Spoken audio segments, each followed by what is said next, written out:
Hey everybody, Father Warner here. We are today in Friday of the 11th week in Ordinary Time, and our text is taken from 2 Kings, so the second book of Kings, and we are in chapter 11, verses 1 to 4, verses 9 to 18, and verses 20. Now, day before yesterday, we were in 2 Kings chapter 2. Yesterday, we said goodbye to Elijah in the book called Ben Sirach. And between day before yesterday and today, we have jumped 9 chapters from chapter 2 to chapter 11.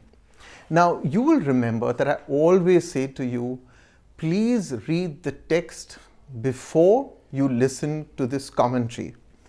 Today, I'm going to say the opposite. Please listen to this commentary not once but twice, and if need be 3 times. There's no word as thrice, I'm told, but 3 times, and then read the text of 2 Kings chapter 11. Okay, so I am going to give you basically today a bit of Israelite history, and I'm giggling to myself because I am utterly nervous, and I hope I get this history all right, okay? Because all the names sound so familiar and you've got to kind of orient yourself. So please listen to this very carefully. Now, taking you through Israelite history, you had King David and King Solomon. During the reign of King David, he unites the 12 tribes of Israel into what we call one united kingdom.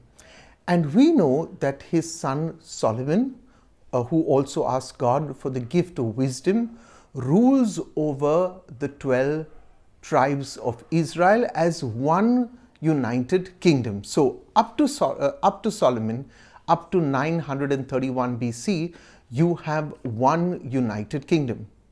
But then the nation gets split up.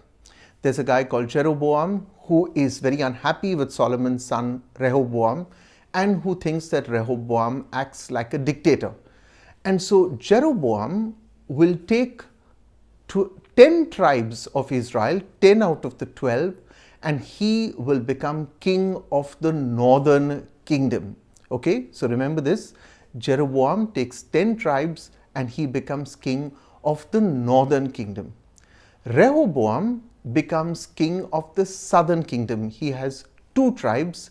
He has Benjamin and Judah. The rest of the 10 tribes form the northern kingdom. The northern kingdom is going to be called Israel. Okay, so remember, they're going to be called Israel, and they have Samaria as their capital.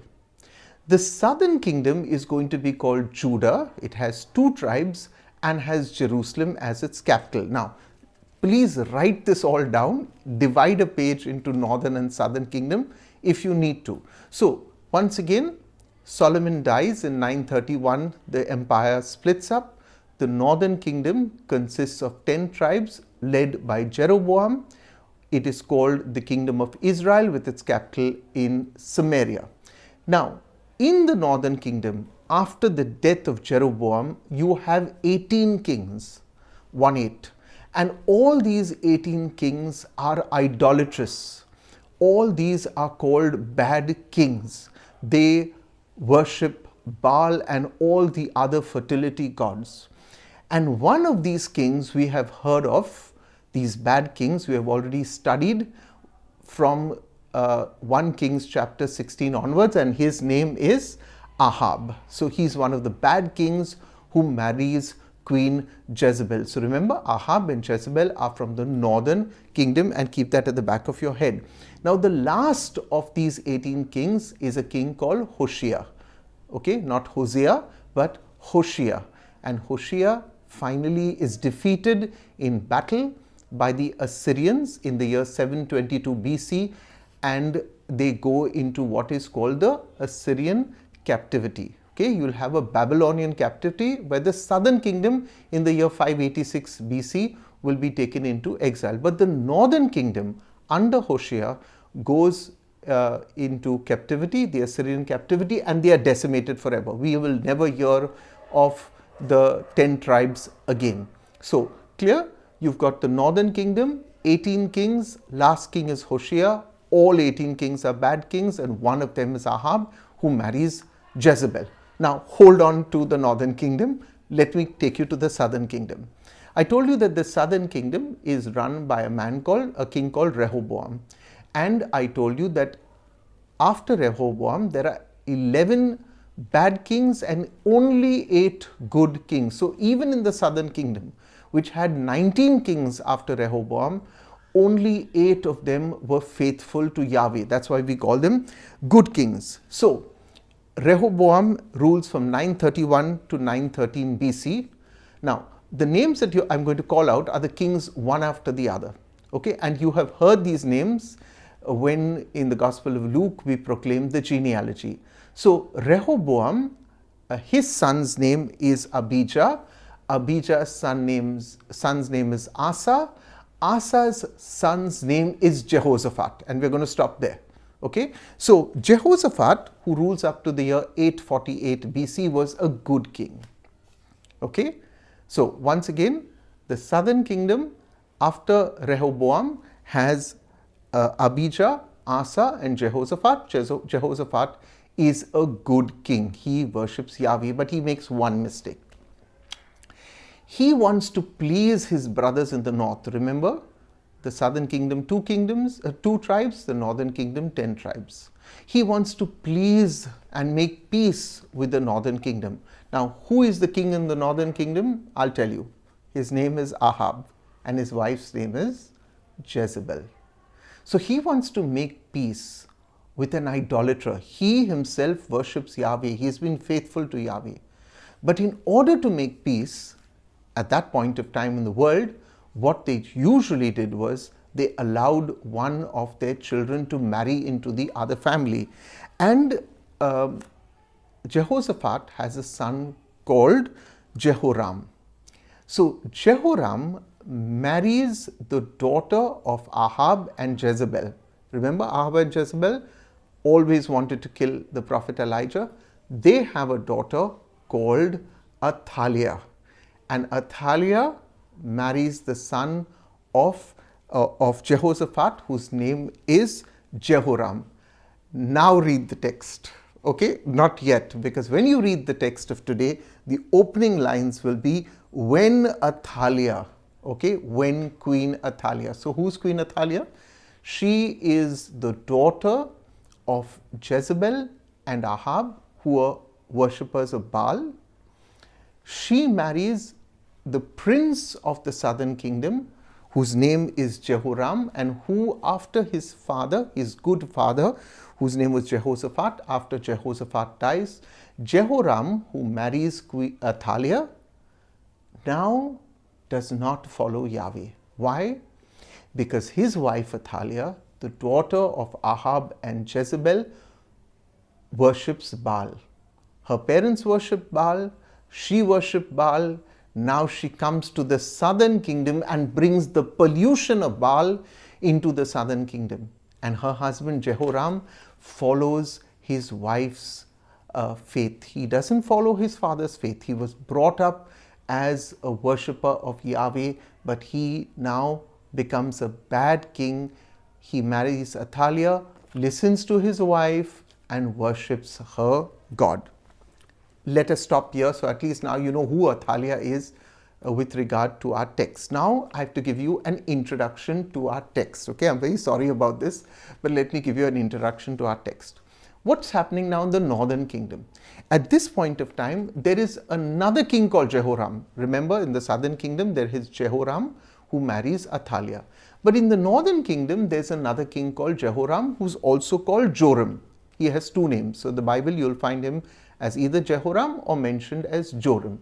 And Joram is the son of Ahab. Now, remember that King Ahab, while he may have had children through Jezebel, he had several wives. Okay, so we know that Joram or Jehoram is the son of Ahab. That's how he is mentioned. And in that short reign of his, he is killed by his own commander. So his own commander, whose name was Jehu, kills Jehoram or Joram. Now, Jehu, who's a commander, decides that he wants to become king. So he not only kills the king, but he decides he wants to be king. So he's now called King Jehu. And King Jehu of the northern kingdom decides then to murder all the 70 sons of Ahab. So he has no competition. So all of Ahab's children, remember God's promise, I will not touch you, Ahab, but all your children I will punish. So Jehu kills all the 70 sons of Ahab, and he also kills Jehoram. Now Jehu looks southwards because he sees in the south that there is another king whom he can defeat. Now who is that king? His name is Ahaziah. Ahaziah is the son of the southern king whose name is Jehoram. Okay, so don't confuse just Jehoram with the northern king Jehoram. There are two Jehorams. The northern king is called Jehoram or Joram. But in the south, we had another Jehoram who married Queen Athaliah, and his son, not their son, but one of his sons, Ahaziah, is now king. Now, Commander Jehu, who is now King Jehu, who has killed all of Ahab's 70 sons, comes to the south and he defeats King Ahaziah. He puts him to the death. Okay. Now, when this happens, Queen Athaliah, who is the wife of King Jehoram, realizes there is no more king left in the southern kingdom. So what does she do? She seizes this opportunity. Look, she's the daughter of Jezebel. What do you expect? Okay, she's the daughter of Jezebel and Ahab. So she sees that the king, the son of Jehoram, has been killed. Ahaziah has been killed. What does she do? She kills the entire bloodline of the southern kingdom. I mean, this is so much of murder. Yeah, she kills the entire bloodline. Why? Because she wants to usurp the throne.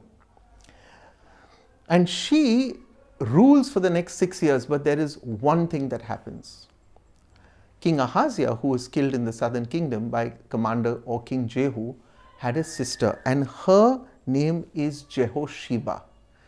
Jehosheba takes one of the bloodline, okay, one of her nephews, and she hides this child. Now, had she not done this, the entire Davidic bloodline would have been finished, and Jesus had to come from the Davidic line. So you can see the entire Davidic line had come within a hair's breadth of being completely destroyed. So Jehosheba hides one of these children from Queen Athaliah, and Queen Athaliah rules for the next 6 years till this child Jehoash has grown up. Now read the text of today, because the text of today will tell us that Jehoiada, the chief priest, now brings this little boy who has grown up, his name is Jehoash, brings him to the temple, and conducts what is called a Sabbath coup. The temple guards going out and the temple guards going in are all introduced to this bloodline of David as the true bloodline, and Queen Athaliah is put to death. The text of today tells us about how this king, Jehoash, was saved by his aunt, and how God made sure that the Davidic line would continue with the death of Queen Athaliah. Now, you need to give me an applause for studying this and teaching it to you without practically looking at my notes. But that's God's grace. I'm joking about the applause. But if you haven't understood this, listen to this video a couple of times. You need to do this, especially if you're studying scripture. And then read the text. So God bless you. It's a long video of 14 minutes. I've tried my best. I want to say very quickly a thank you to everybody. 2 people reached out with regard to my sister. I'm still looking. I made a mistake. I said she's arriving on the 3rd of June. She's arriving on the 3rd of July. We're looking out for a 2-bedroom house apartment, which is not furnished, in the north of Goa, preferably in the area of Moira and Nashnola and the villages around. If you know of anybody who can help me, she wants to rent for at least about 2 years, please contact me. My number is 9820242151. Thank you everybody. God bless you, and I'll see you again. And if you really like this video, like this one, share it. And if you haven't subscribed to this channel, please do so. I'll see you tomorrow. Bye from Nuvere. Bye from Goa.